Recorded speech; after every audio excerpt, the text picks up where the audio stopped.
So I spend a lot of time in thrift shops. There's a line, a long one. Saturday at the P is a busy day. The P, or the V to P, or simply the Vatican, the St. Vincent de Paul Society thrift shop on Cotuit in Route 28. It's run by the Catholic Church up the street. It's staffed by a very large group of very old women. St. Vincent de Paul was a priest in France in the 1600s. He was canonized in 1730 and known for a life of devotion to the poor, but better known for teaching the rich to do works of mercy. No small feat. You can even visit a creepy wax effigy of his corpse in the Lazarus Mission in Paris, but his heart is housed across town in a reliquary in the mother house of the Daughters of Charity, Les Filles de la Charité. His heart, son cœur, is purportedly incorrupt. There are more than 800,000 Vincentians all over the world continuing his good works, such as the good folk at the V de P in Cotuit. The St. Vincent de Paul motto is charity is infinitely inventive. I go almost every Saturday, sort of like Mass. Today is busy. It's their annual Christmas bazaar. The V2P rents several storage units to house all their holiday donations during the year, and they haul it all out for this event in November. Hundreds and hundreds of fake trees, strands and strands, thousands of strands of lights, all counted and tested and meticulously bagged and priced. Boxes upon bags upon laundry baskets of ornaments, stockings, Santa Claus mugs, wreaths, garlands, centerpieces, toys, books, knickknacks, coasters, hostess gifts, cards, gift wrap tinsel, and about 4,000 of those off-white plastic window candles with the orangey bulbs and the fake drippy wax on the side. This is a yearly event at the P, and the parking lot is packed. In addition to which, all the clothing in the thrift shop today is half off. It's practically a free-for-all, festive chaos. Tons of folks with armloads of stuff, so there's the line at the register, complicated by the fact that the woman at the front of the line today, right now, has a voucher. Which means she's in a pickle and she's applied to the Church Aid Society and received a voucher to shop here. It's like a gift certificate, but for used stuff in a thrift shop. Most of us in line here are regulars. We come here hunting for treasure, the cashmere scarf, the perfect chair, for the guest room, the vintage tablecloth. Just last week I scored a brand new bunt pan and another black cardigan I will never wear. Most of us shop here for fun. But the woman jamming up the line today, this line that's getting longer by the minute, has a voucher. Has a heap of stuff on the counter, mostly kids' clothes. By the look of it, she's got at least an infant, a toddler, and a couple of school-age kids. She's got jeans and sweatshirts, t-shirts, socks, onesies, fleecies, coats and sneakers, snow boots, mittens, hats, a red plaid jumper with a frilly white collar for a little girl, green velvet holiday dress for an infant, little sweater with a snowman on it for a toddler, a bright blue snowsuit, a pair of slippers that look like teddy bears, also a stack of towels and a couple of sheets, and even a brand new, still with the tags on, twin-size Star Wars comforter and matching sham. Well played, voucher lady. Janet is ringing each item in. She's 83 and sporting a Santa hat. Pat, who is 87 if she's a day, is wearing her Keep Christ in Christmas button on her poinsettia vest and is folding and bagging. So slowly. Taking time to exclaim over each thing, would you look at that? Hardly worn at all. Or, isn't that precious, Janet? Janet holds up a snowman sweater and declares it a hand knit. I'm a knitter. You pay good money for that at a craft fair, let me tell you. Peg congratulates the woman on the Star Wars comforter and tells her, you should save that for under the tree. So very slowly, excruciatingly really, the sale is rung in and bagged, with many pauses to check the total against the voucher to make sure she doesn't go over. The man next to me in line sighs loudly at regular intervals, and people behind me grumble and shift in the way that put upon people in lines do. The inconvenience of it all, you know. Guy next to me mumbles, loud enough for most folks to hear, Of course she has a voucher. Like poor people are the bane of his existence. Like he himself is not waiting in line in a thrift shop to buy a used pair of flannel pajamas. And the woman ahead of me looks back at used pajama dude and rolls her eyes in agreement with him. Like this poor mother with the voucher is totally harshing her Saturday morning Christmas bazaar thrift shopping chill. There's not a single thing on that counter for herself. Unless you count those threadbare, mismatched towels. She's young.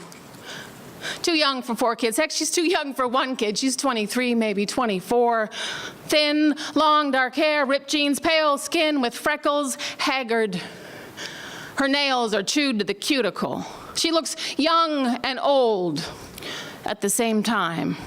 One of those people with their hard life written on their face, in their posture. She's anxious, aware of the line behind her, aware of her voucher. But Janet and Peg are in no rush. If anything, they slow down, folding everything just so, as if they know that no one takes time for this woman. All the kids' clothes are lovingly stowed in a Gap shopping bag. All the linens go into a Williams-Sonoma holiday tote with rope handles. It's like the best bag Peg and Janet have in their big collection behind the counter, like they were saving it for one special customer. The comforter goes into an oversized Christmas gift bag like it's a big present. Peg and Janet pamper this woman in a way that only old Catholic thrift shop ladies know how. As if they're packing her trousseau or getting her hope chest ready. They mutter over the total, checking and rechecking the number. Now, if you have a voucher, you want to use it to the penny because there is no cash back on a voucher at the P. And if it's over, it's a good bet that the person holding the voucher can't cover the difference in cash, and the P won't take a check. Finally, Janet announces that there is $1.75 left over. The line groans in unison. Great. She's gonna have to go back into the store and pick something else out for her 3 or 4 or 11 kids, and we're gonna have to wait a little longer in this inconvenient line. But Peg says, I know just the thing. And she zips out from behind the counter. 37, she's pretty fast. She goes out into the shop and returns in a flash, triumphant, with a woman's dress. Like a bridesmaid's dress from 1987. A gown, really, totally impractical. But the color is so beautiful, a deep, pinky, rosy red. Peg says, this color is perfect for you. And she holds it up to the woman, and indeed it is. The line almost gasps, her skin, her coloring, the dress transforms her. Peg says, you would be so lovely in this. Like Peg is fairy godmother and tonight is the ball. Everyone in line holds their breath. Peg tears the $10 ticket off the sleeve and slides it into her pocket. She gives Janet at the register an even look, and she says, that's $1.75, Janet. Janet nods knowingly. They are like the nuns at the end of The Sound of Music when they take the distributor cap out of the Nazi's car. Janet repeats, $1.75, and punches the numbers in. Then Peg folds the dress. And the line is mesmerized. 1, because it is a lesson in the dying art of ball gown folding. And 2, because it is an act of sublime tenderness. Peg cannot reach across the counter and touch this woman, this complete stranger. She cannot stroke her hair, press her hand to her cheek, tell her that in this moment, she is cherished. In this moment, she is a beloved child of God. But she can fold this lovely dress, just so gently tucking the crinoline, folding the bow, just so, smoothing the skirt, the sleeves. She folds this dress like a sacrament, like Jesus washing the feet of his disciples. And there's a change in the line now, a lightening, a joy, a gladness for this woman, a silent cheer, sure that the sale is almost finished.